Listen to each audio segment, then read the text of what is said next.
A great community consists of people with all types of abilities and talents. Vital communities have learned to work together and recognize that everyone has something to contribute.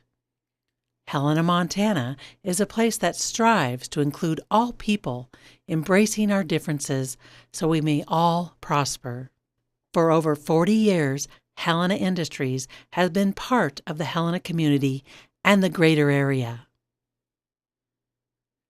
Helena Industries is a nonprofit dedicated to ensuring people with disabilities have opportunities to use their abilities and meet their personal career goals by securing and sustaining meaningful employment.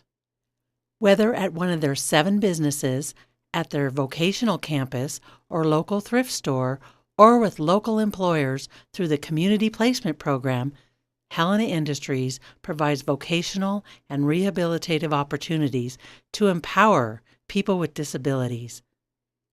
The organization operates under the fundamental belief that everyone has abilities and talents, and sometimes all we need is a place to shine. In this series, produced by Helena Civic Television, you will get to meet the individuals of Helena Industries, learn about who they are, their interests, and how they share their abilities and passions to benefit our community. Larie Proul has worked at Helena Industries Thrift Store for several years.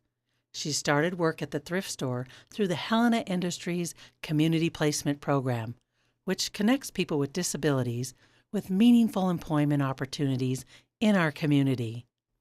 Larie is legally blind, but she doesn't let that be a barrier to employment or life. It's called diabetic retinopathy, and it means that the blood vessels to my eye, they are weak and they seep blood. So I ended up with floaters in my eyes, which are black, and it's the blood. But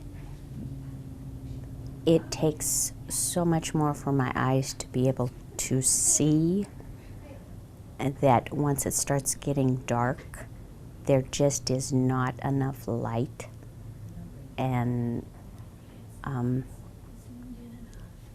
it just gets too dark.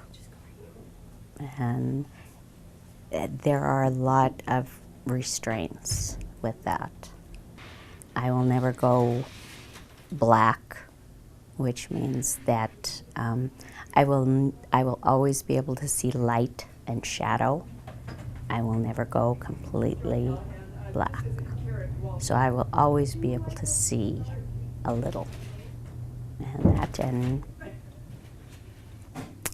you do learn that the little things and that are very precious, and your memory also works very well when it comes to looking at pictures, looking at the scenery, looking at anything and that you remember, and that because at some point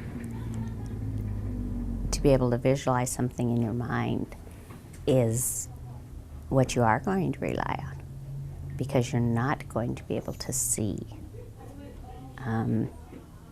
And in my case, like you sitting where you are, I mean, I can see the outline, the shape, but features are not there. And they say that, you know, when you lose one of your senses, the other ones become stronger. For me, listening to people's voices, I can recognize somebody by their voice. If they don't talk, I have to get close enough to be able to see them. But I can pick people's voices out, even like in the grocery store, anywhere. If somebody is talking and it's somebody that I've heard before or that I know, I can pick their voices out. And that also helps me get from point A to point B, wherever they are, is listening to their voice. And that's so a lot of mine is hearing.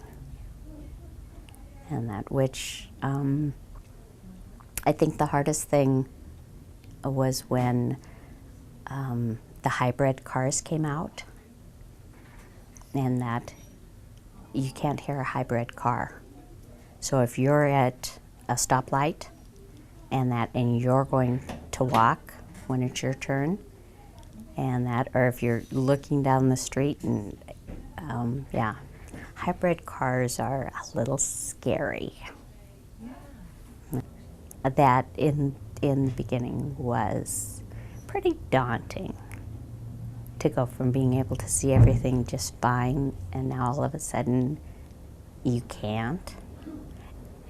And it's also that thing of explaining and training everybody else. It's like, don't leave something on the floor.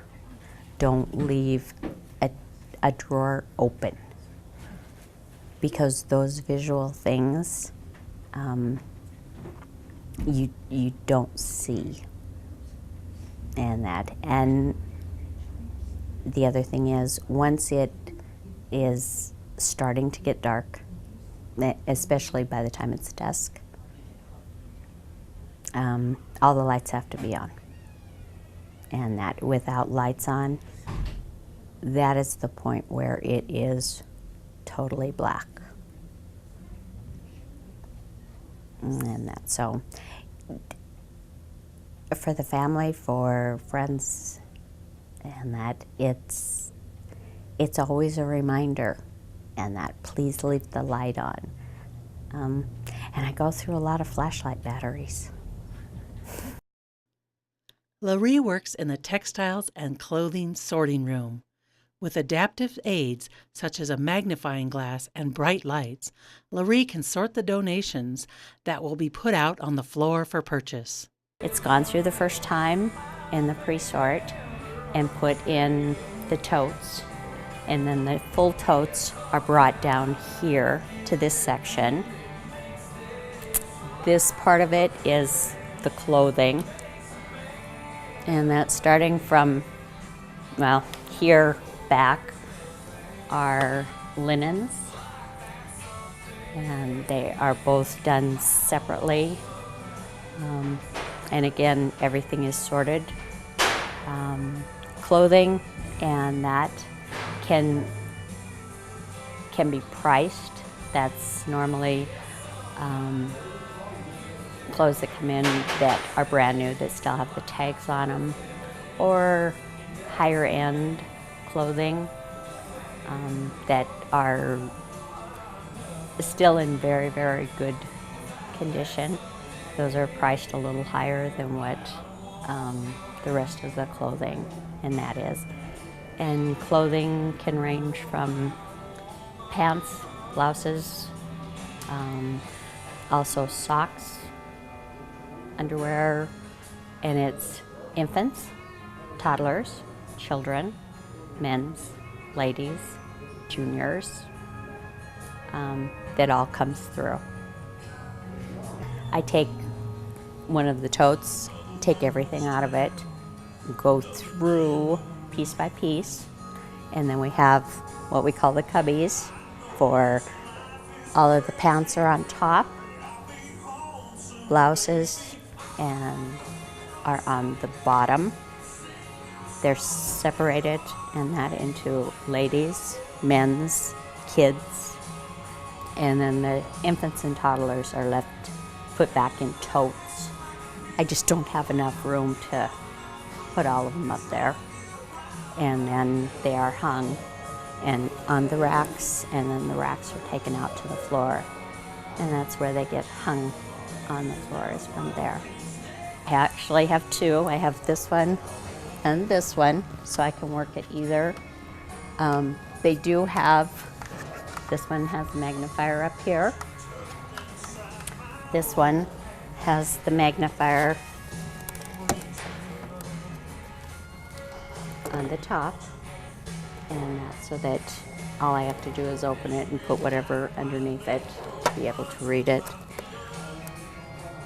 This one has separate magnifiers for tags on clothing, especially infants and toddler clothing, are very small, and so these are stronger so that I am able to still read the tags, because everything, infants and toddlers especially, and some kids, depending on what size they actually are, is how they get sorted.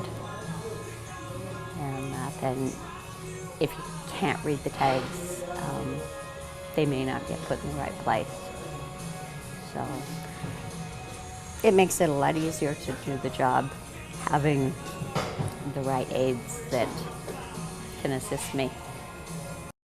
And I like people.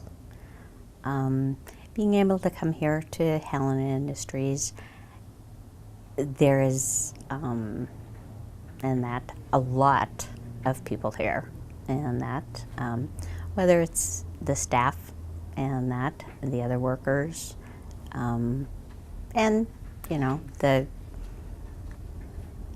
having bosses that understand that there are limits, there are things that have to be addressed as far as safety, and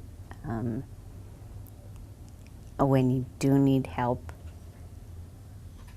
And everyone does make it very easy to be able to come in, work, do my job, and help with others doing their jobs.